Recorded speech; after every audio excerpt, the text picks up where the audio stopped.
오늘 우리에게 주시는 하나님의 말씀은 출애굽기 38장 1절로 20절까지의 말씀입니다.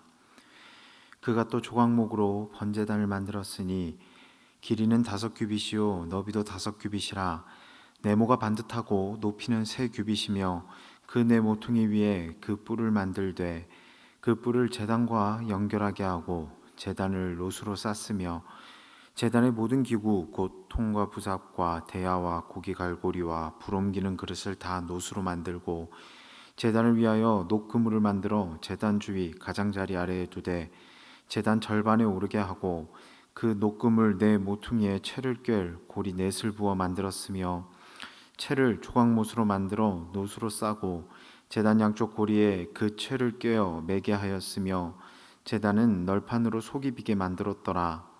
그가 노수로 물두멍을 만들고 그 받침도 노수로 하였으니 곧 회막문에서 수종드는 여인들의 거울로 만들었더라.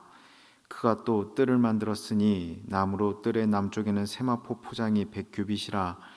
그 기둥이 스물이며 그 받침이 스물이니 노시오 기둥의 갈고리와 가름되는 은이며 그 북쪽에도 100규빗이라.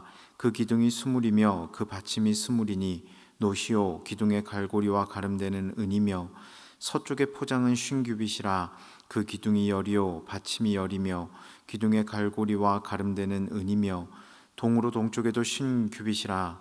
문 이쪽의 포장이 15규빗이요 그 기둥이 셋이요 받침이 셋이며 문 저쪽도 그와 같으니 뜰문 이쪽 저쪽의 포장이 15규빗씩이요 그 기둥이 셋씩 받침이 셋씩이라.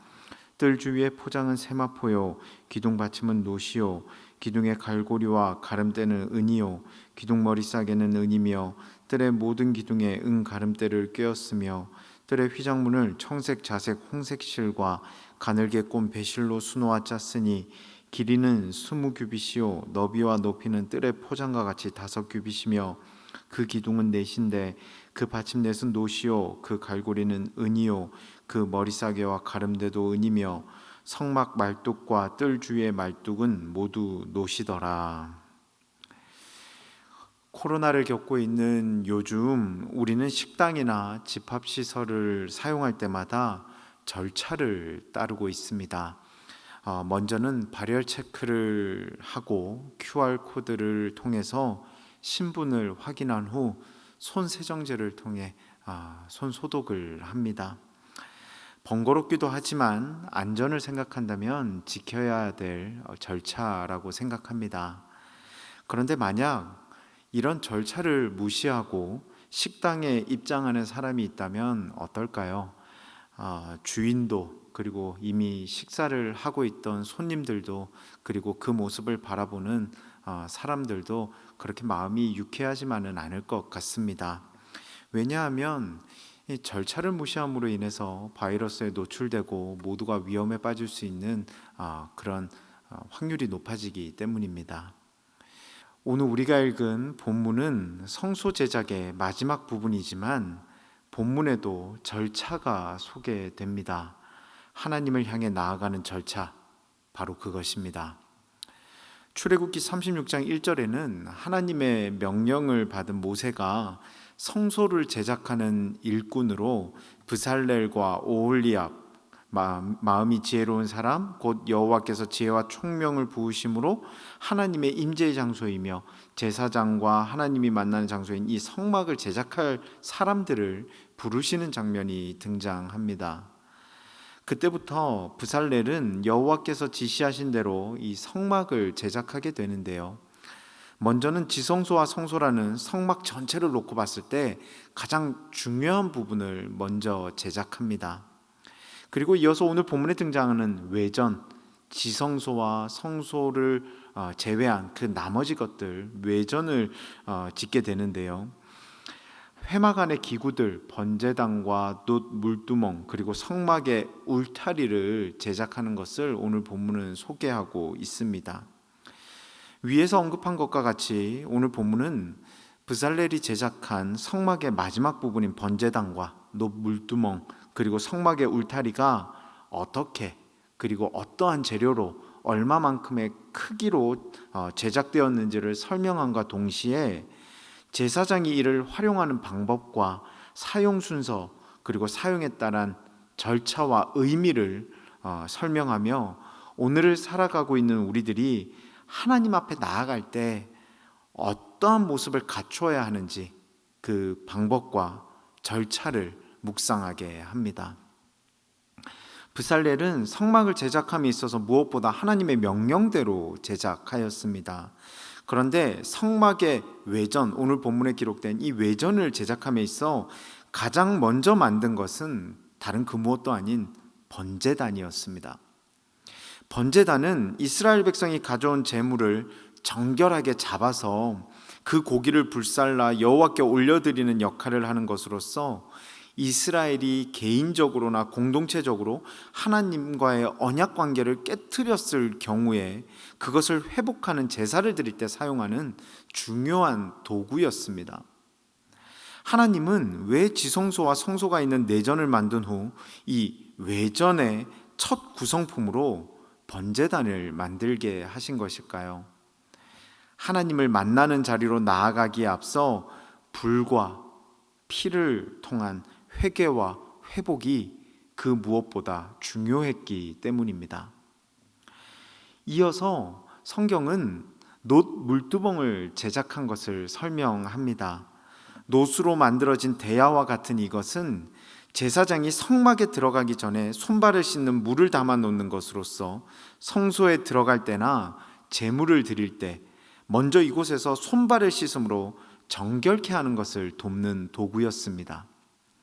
요한복음 3장 5절에 보면 사람이 물과 성령으로 나지 아니하면 하나님의 나라에 들어갈 수 없느니라 라는 말씀이 있는데요, 하나님을 만나기 전 물로 손을 깨끗이 씻으며 하나님과의 만남을 준비하는 제사장들이었습니다. 그리고 이어서 성막 울타리에 대한 부분이 소개되고 있습니다.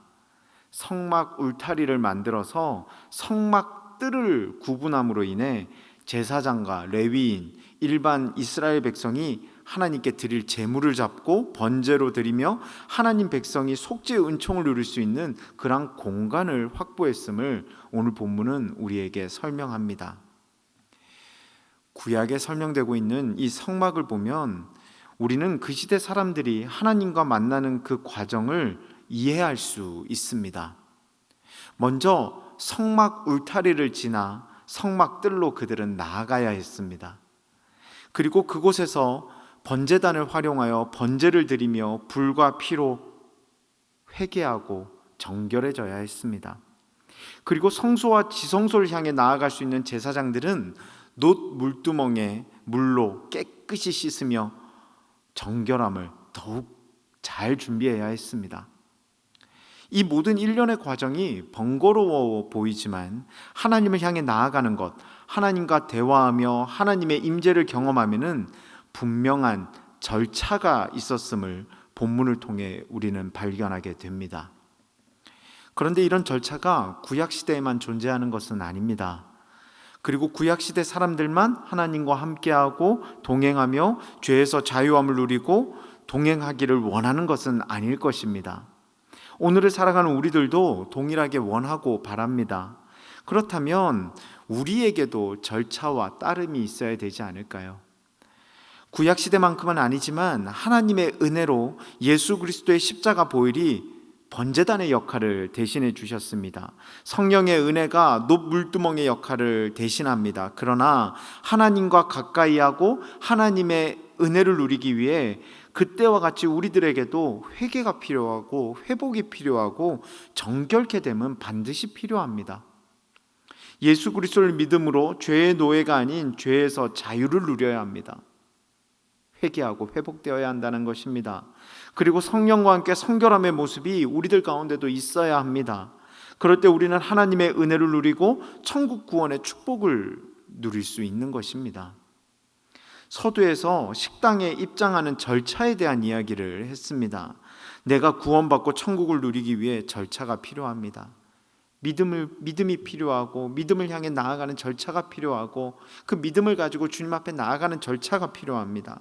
하나님과 깊이 교제하고 하나님의 이끄심을 경험하기 위해 절차가 필요합니다. 그것은 바로 불과 피로 내 죄를 회개하며 물과 성령으로 정결함을 유지하며 하나님께 한 발짝씩 전진해 나아가는 것입니다. 사랑하는 성도 여러분, 저와 여러분 오늘도 세상 가운데 나아갑니다. 바라기는 주님께 나아가는 순서를 기억하고 실천함으로 인해 주님과 함께 은혜를 누리고 구원의 승리를 결국은 경험하는 저와 여러분의 축복된 귀한 삶이 되시기를 주님의 이름으로 축원드립니다. 이 시간 오늘 우리에게 주신 말씀을 붙들고 함께 기도하며 나아가길 원합니다. 하나님, 우리들 가운데 회개가 회복되게 하시고 우리들 가운데 주님을 향한 믿음이 더욱더 공고해지되 정결함으로 더욱더 공고해질 수 있도록 인도하여 주시사 결국은 하나님과 함께하고 하나님의 은혜를 누리고 하나님 계신 그 천국에서 주님과 기쁨의 시간을 보내는 우리 모두가 될 수 있도록 인도하여 달라고 그것을 기대하고 소망하며 함께 기도하며 나아가길 원합니다. 기도하겠습니다. 사랑과 은혜가 충만하신 하나님 아버지 은혜에 감사를 드립니다. 오늘 출애굽기 38장에 등장하는 내정의 모습들, 번제단과 눈물 구멍, 사막 다리의 모습을 통하여서 구약시대에 하나님께 나아가는 그 절차가 있었음을 다시 한번 묵상해 봅니다. 오늘을 살아가는 우리들이 주님의 자녀가 되고 주의 구원을 누리기 위해서도 절차가 필요함을 이 시간 믿음으로 고백합니다. 우리 가운데 예수 그리스도의 십자가 보혈의 능력으로 의지하며 온전한 회개가 있게 하여 주시고 주님 앞에 온전히 믿음으로 나아가는 자들 될 수 있도록 인도하여 주시고 치열한 세상에서의 삶 가운데서도 정결함을 유지하며 성결한 삶을 살아가는 우리 모두 될 수 있도록 인도하여 주시사 결국은 주님 안에서 승리를 경험하고 주님 안에서 늘 날마다 새 힘을 얻는 축복된 우리 모두의 삶이 될 수 있도록 인도하여 주시옵소서. 온전히 주님께서 우리들 가운데 함께하여 주시고 인도하여 줄 확신하오며 감사를 드립니다. 우리 예수 그리스도의 이름으로 기도드립니다.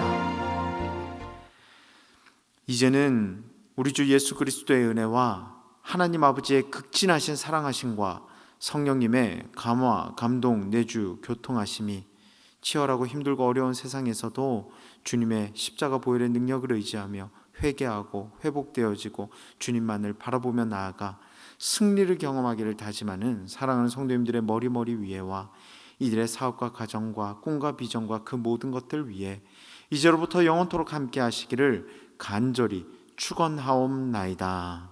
아멘.